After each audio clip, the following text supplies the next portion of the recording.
ओम शांति। मुरली है 31 मई 2024।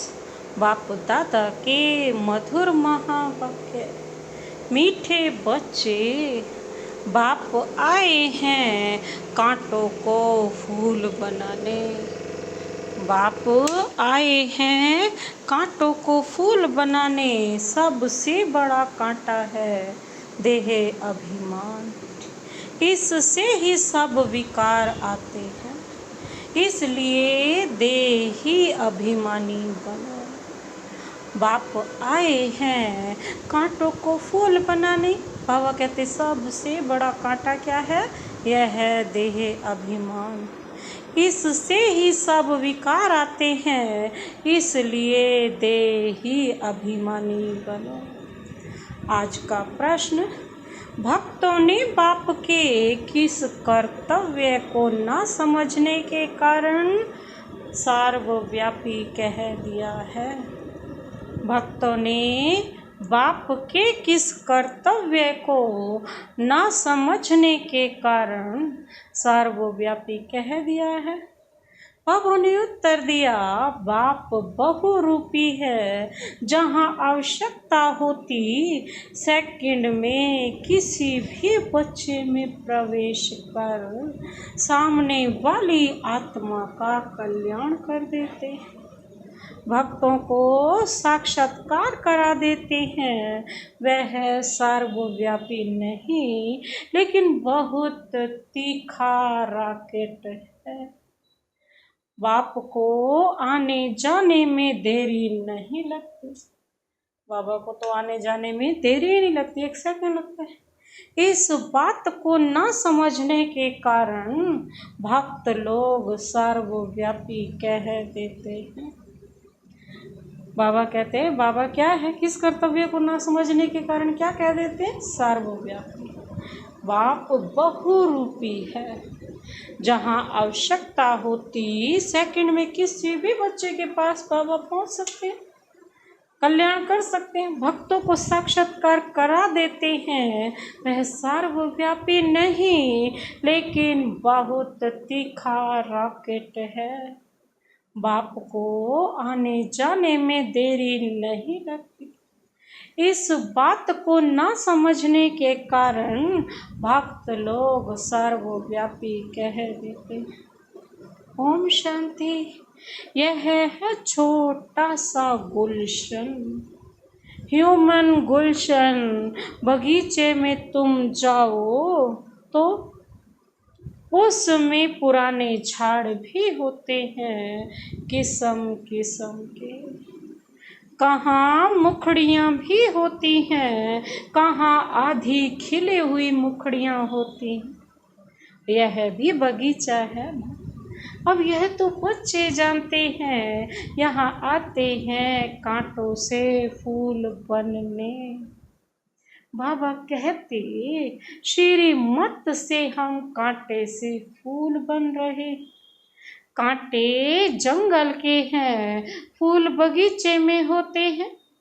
बगीचा है स्वर्ग, जंगल है नरक। बाप भी समझाते हैं, यह है पतित कांटों का जंगल और वह है फूलों का बगीचा। फूलों का बगीचा था, वह अभी फिर कांटों का जंगल बना है। देह अभिमान है सबसे बड़ा कांटा। उसके बाद फिर सब विकार आते हैं। वहाँ तो तुम देही अभिमानी रहते हो, आत्मा में ज्ञान होता रहता है। अभी हमारी आयु पूरी होती है। अब हम यह पुराना शरीर छोड़ दूसरा लेते हैं। बाबा कहते, अब हम यह पुराना शरीर छोड़ दूसरा जाकर लेंगे। साक्षात्कार होता है ना। यह है हम गर्भ महल में जाकर विराजमान होंगे। फिर मुखड़ी बनकर मुखड़ी से फूल बनेंगे। यह आत्मा को ज्ञान है सृष्टि चक्र कैसे फिरता है, यह ज्ञान नहीं।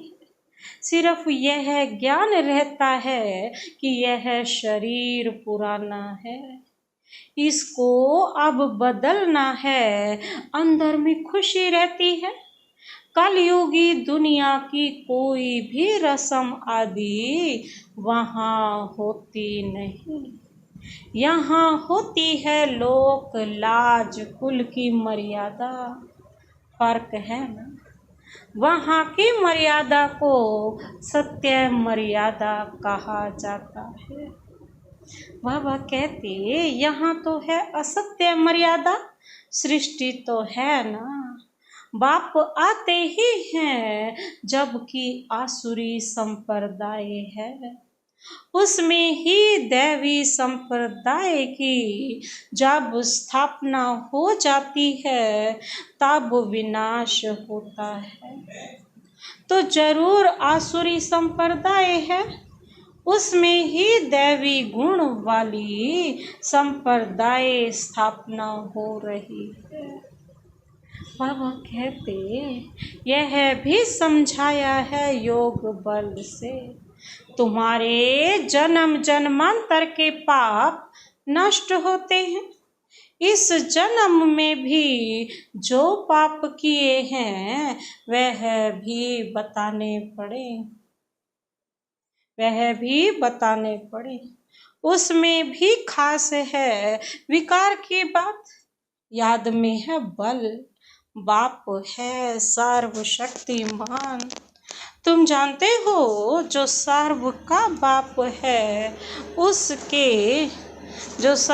बाप है उनके साथ योग लगाने से पाप भस्म होते हैं। यह लक्ष्मी नारायण सर्वशक्तिमान है, सारी सृष्टि पर इनका राज्य है।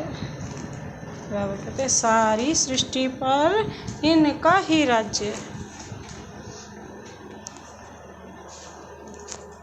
इनका ही राज्य। वह है ही नई दुनिया, हर चीज नई। अब तो जमीन ही कल राठी हो गई है, अभी तुम बच्चे नई दुनिया के मालिक बनते हो, तो इतनी खुशी रहनी चाहिए। जैसे स्टूडेंट वैसी खुशी भी जास्ती होगी। तुम्हारी यह है ऊंचते ऊंच यूनिवर्सिटी, ऊंचते ऊंच पढ़ाने वाला है, बच्चे पढ़ते भी हैं। ऊंचते ऊंच बनने के लिए तुम कितना नीच थे, एकदम नीच से बाबा कहते फिर ऊंच बनते हो। बाप खुद ही कहते हैं तुम स्वर्ग के लायक थोड़े ही हो, अपवित्र वहाँ जा न सके, नीचे है। तब तो ऊंच देवताओं के आगे उन्हों की महिमा गाते हैं, मंदिरों में जाकर उन्हों की ऊंचाई और अपनी नीचता का वर्णन करते हैं।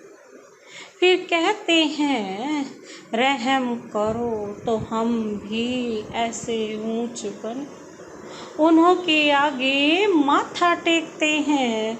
है तो वह भी मनुष्य, परंतु उनमें दैवी गुण है।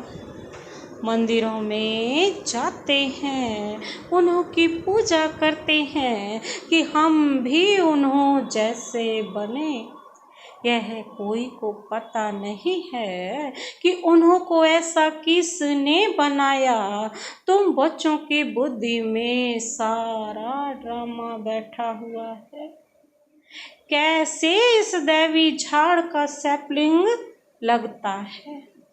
बाप आते भी हैं संगम युग पर, यह पतित दुनिया है इसलिए बाप को बुलाते हैं। हमको आकर पतित से पावन बनाओ, अभी तुम पावन होने के लिए पुरुषार्थ करते हो। बाकी सब हिसाब किताब चुकता कर चले जाएंगे शांति धाम। मन मना भाव का मंत्र है मुख्य, तो तुमको बाप देते हैं। गुरु लोग तो ढेर के ढेर हैं, कितने मंत्र देते हैं। बाप का है ही एक मंत्र। बाप ने भारत में आकर मंत्र दिया था, जिससे तुम देवी देवता बने थे। भगवानुवाच है ना, वो लोग फल श्लोक आदि कहते हैं, परंतु अर्थ कुछ भी नहीं समझते। बाबा कहते तुम अर्थ समझा सकते हो। कुंभ के मेले में जाते हैं, वहां भी तुम सबको समझा सकते हो। यह है पतित दुनिया नरक। सतयुग पावन दुनिया थी, जिसको ही स्वर्ग कहा जाता है। पतित दुनिया में कोई पावन हो न सके। मनुष्य गंगा स्नान कर पावन होने के लिए जाते हैं, क्योंकि समझते हैं शरीर को ही पावन बनाना है। आत्मा को सदैव पावन है ही। आत्मा सो परमात्मा कह देते हैं। बाबा कहते तुम लिख भी सकते हो, आत्मा पवित्र होगी ज्ञान स्नान से, ना कि पानी के स्नान से। पानी का स्नान तो रोज करते रहते, रोज तन को धोते रहते हैं, लेकिन उससे तो पवित्र नहीं होती। आत्मा तो पवित्र होती है। कैसे? अपने आप को आत्मा समझने से और बाप को याद करने से। जो भी नदियां हैं उनमें रोज स्नान करते रहते हैं, पानी भी वही पीते। अब पानी से ही सब कुछ किया जाता है। बातें कितनी सहज हैं, परंतु बाबा कहते किसकी बुद्धि में भी आती नहीं। ज्ञान से ही सदगति होती है सेकंड में।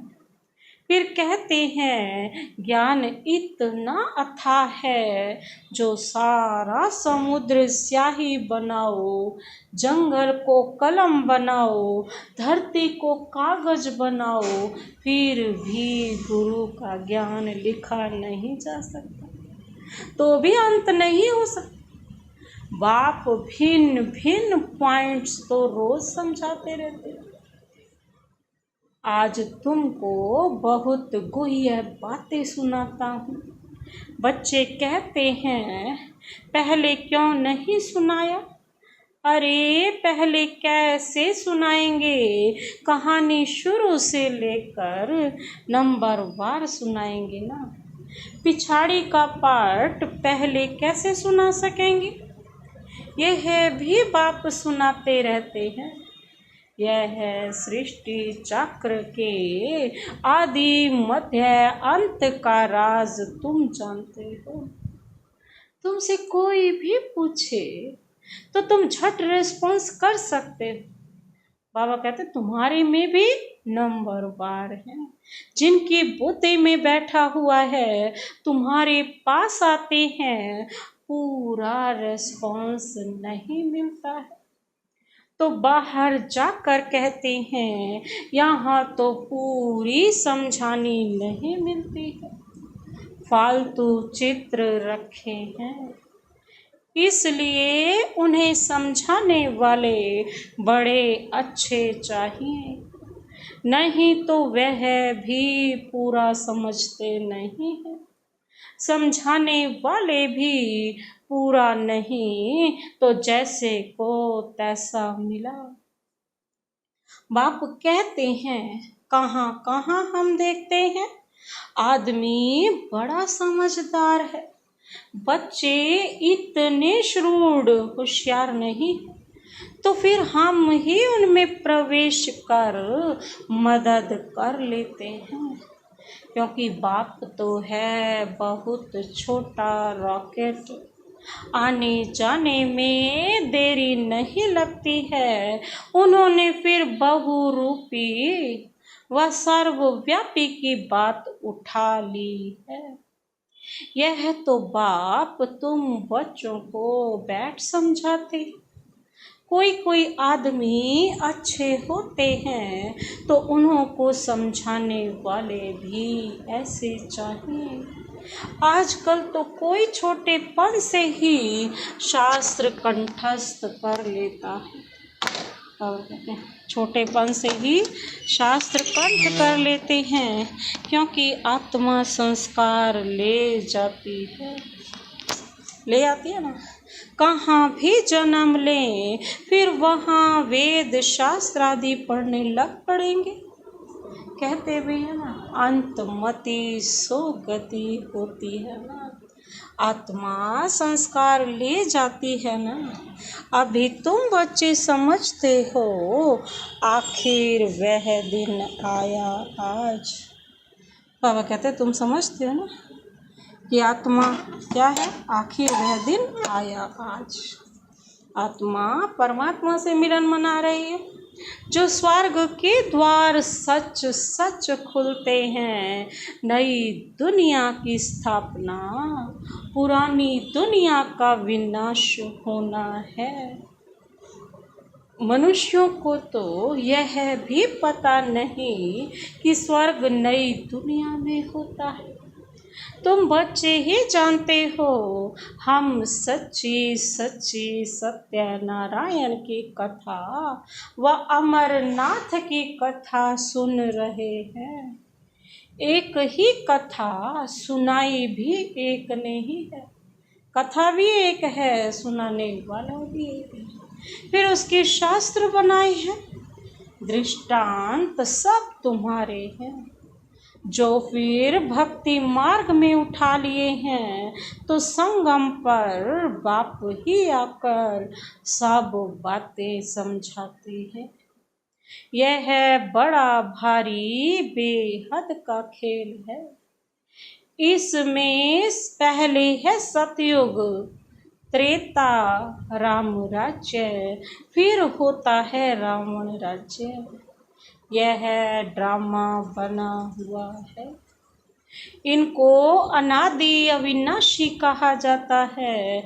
हम सब आत्माएं हैं, यह ज्ञान कोई को है नहीं। जो तुमको बाप ने ज्ञान दिया है, जो भी आत्माएं हैं, उन्हों का पाठ ड्रामा में लुंधा हुआ है। जिस समय जिसको जो पार्ट होगा, उसी समय आएंगे। बाबा कहते वृद्धि को पाते रहेंगे। बच्चों के लिए मुख्य बात है पतित से पावन बनना। बुलाते भी हैं ना, हे पतित पावन आओ। बच्चे भी बुलाते हैं, बाप भी कहते हैं हमारे बच्चे काम चिता पर बैठ भस्म हो गए हैं।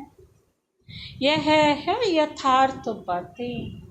आत्मा जो अकाल है, उनका यह तखत है, लोन लिया हुआ है ना। ब्रह्मा के लिए भी तुमसे पूछते हैं यह कौन है। बोलो देखो लिखा हुआ है भगवानुवाच। मैं साधारण तन में आता हूँ, वह सजा हुआ श्री कृष्ण ही 84 जन्म ले साधारण बनता है। साधारण ही फिर वह कृष्ण बनता है। नीचे तपस्या कर रहे हैं, जानते हैं हम यह बनने वाले हैं। त्रिमूर्ति तो बहुतों ने देखा है, परंतु उनका अर्थ भी चाहिए ना। स्थापना जो करते हैं, फिर पालना भी वही करेंगे। स्थापना के समय का नाम रूप देश काल अलग, और पालना का नाम रूप देश काल अलग है। क्योंकि जो स्थापना के समय तो हमारा नाम रूप क्या है, अलग है ना, और पालना के समय अलग है सतयुग में। यह बातें समझाने में तो बड़ी सहज है। यह नीचे तपस्या कर रहे हैं, फिर यह बनने वाले हैं। यही 84 जन्म ले यह बनते हैं। कितना सहज ज्ञान है सेकंड का, बुद्धि में यह ज्ञान है, हम यह देवता बनते हैं। 84 जन्म भी इन देवताओं को ही लेने हैं, और कोई लेते हैं क्या? नहीं। 84 का चक्र भी बच्चों को समझा दिया। देवताएं ही हैं जो पहले पहले आते हैं। खिलौना होता है ना मछलियों का, मछली ऐसे नीचे आती है उस लोहे के तार से, फिर उल्टा कर दो तो फिर वो ऊपर चढ़ती है। वैसे ही जैसे सीढ़ी है, भ्रमरी, कछुए आदि के भी जो मिसाल दिए जाते हैं वह सब इस समय के हैं। भ्रमरी में भी देखो कितना कल है, भूं भूं करके आप सामान बना देती है ना। मनुष्य अपने को बहुत अक्लमंद समझते हैं, परंतु बाप कहते हैं भ्रमरी जितना भी अक्ल नहीं है। सर्प भी अपनी पुरानी खाल छोड़कर नई ले लेते हैं ना। बच्चों को कितना समझदार बनाया जाता है, समझदार और लायक। आत्मा अपवित्र होने के कारण लायक नहीं, तो उनको अपवित्र बनाए लायक बनाया जाता है। वह है ही लायक दुनिया। यह तो एक बाप का ही काम है जो इस सारी सृष्टि को क्या करते हैं, हेल से हेवन बनाते हैं। एक बाप ही। हेवन क्या होता है यह मनुष्यों को पता ही नहीं है। हेवन कहा जाता है देवी देवताओं की राजधानी को। सतयुग में है देवी देवताओं का राज्य, तुम समझते हो। सतयुग नई दुनिया में हम ही राज्य भाग्य करते थे। 84 जन्म भी हमने ही लिया होगा।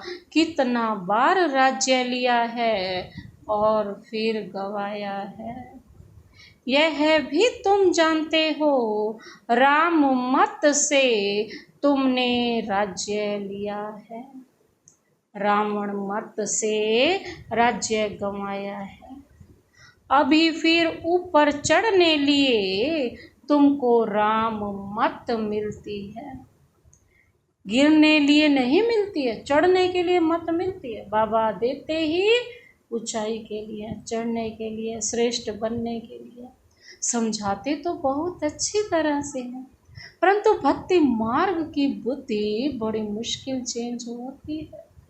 भक्ति मार्ग का शो बहुत है ना, वह है दूबन दल दल धसते चले जाओ, एकदम गले तक उसमें डूब पड़ते हैं। जब सभी का अंत होता है, बाबा कहते तब मैं आता हूँ, सभी को ज्ञान से पार ले जाता हूँ। मैं आकर इन बच्चों द्वारा कार्य कराता हूँ। बाबा के साथ सर्विस करने वाले तुम ब्राह्मण ही हो, जिनको खुदाई खिदमतगार कहा जाता है। यह सबसे अच्छे ते अच्छी खिदमत है। बच्चों को श्रीमत मिलती है, ऐसे ऐसे करो, बाबा रोज रोज समझाते हैं। फिर उनसे छांट कर निकलेंगे। बाबा कहते यह भी नई बात नहीं है। कल्प पहले भी जितने देवी देवता निकले थे वही निकलेंगे। ड्रामा में नून है, तुमको सिर्फ पैगाम पहुंचाना है बहुत सहज। तुम जानते हो भगवान आते ही हैं कलप के संगम पर। जबकि भक्ति फुल फोर्स में है, बाप आकर सबको ले जाते हैं। तुम पर अभी बृहस्पति की दशा है, सब स्वर्ग में जाते हैं, फिर पढ़ाई में नंबरवार होते हैं। कोई पर मंगल की दशा, कोई पर राहु की दशा बैठती है। अच्छा, बाबा कहते मीठे मीठे बच्चे, मीठे मीठे सिकिल दे बच्चों प्रति, मात पिता बाप दादा का याद प्यार। गुड मॉर्निंग रूहानी बाप की, रूहानी बच्चों को नमस्ते। हम रूहानी बच्चों की, रूहानी बाप दादा को नमस्ते नमस्ते नमस्ते। गुड मॉर्निंग, शुक्रिया बाबा, शुक्रिया। धारणा के लिए मुख्य सार है, पहला पॉइंट है लायक और समझदार बनने के लिए पवित्र बनना है। सारी दुनिया को हेल से हेवन बनाने के लिए बाप के साथ सर्विस करनी है। खुदाई खिदमतगार बनना है। लायक और समझदार बनने के लिए बाबा कहते हैं पवित्र बनना है। सारी दुनिया को हेल से हेवन बनाने के लिए बाप के साथ सर्विस करनी है। खुदाई खिदमतगार बनना है। दूसरा पॉइंट है कलयुगी दुनिया की रस्म रिवाज, लोक लाज कुल की मर्यादा छोड़ सत्य मर्यादाओं का पालन करो। दैवी गुण संपन्न बन दैवी संप्रदाय की स्थापना करनी है। कलयुगी दुनिया की रस्म रिवाज, लोक लाज कुल की मर्यादा छोड़ सत्य मर्यादाओं का पालन करना है। दैवी गुण संपन्न बन दैवी संप्रदाय की स्थापना करनी है। आज का वरदान, अपवित्रता का अंश, आलस्य और अलबेलेपन का त्याग करने वाले संपूर्ण निर्विकारी भव। अपवित्रता का अंश क्या है? आलस्य और अलबेलापन। इसका त्याग करने वाले ही संपूर्ण निर्विकारी भव। विस्तार है, दिनचर्या के कोई भी कर्म में नीचे ऊपर होना, आलस्य में आना या अलबेला होना, यह विकार का अंश है। अगर आलस्य आता है, अलबेले हो जाते हो कि अब नहीं फिर कभी कर लेंगे, तो बाबा कहते हैं वो अंश क्या है? विकार का है, जिसका प्रभाव पूजनीय बनने पर पड़ता है। यदि आप अमृत वेले स्वयं को जागृत स्थिति में अनुभव नहीं करते, मजबूरी से व सुस्ती से बैठते हो, तो पुजारी भी मजबूरी व सुस्ती से पूजा करेंगे।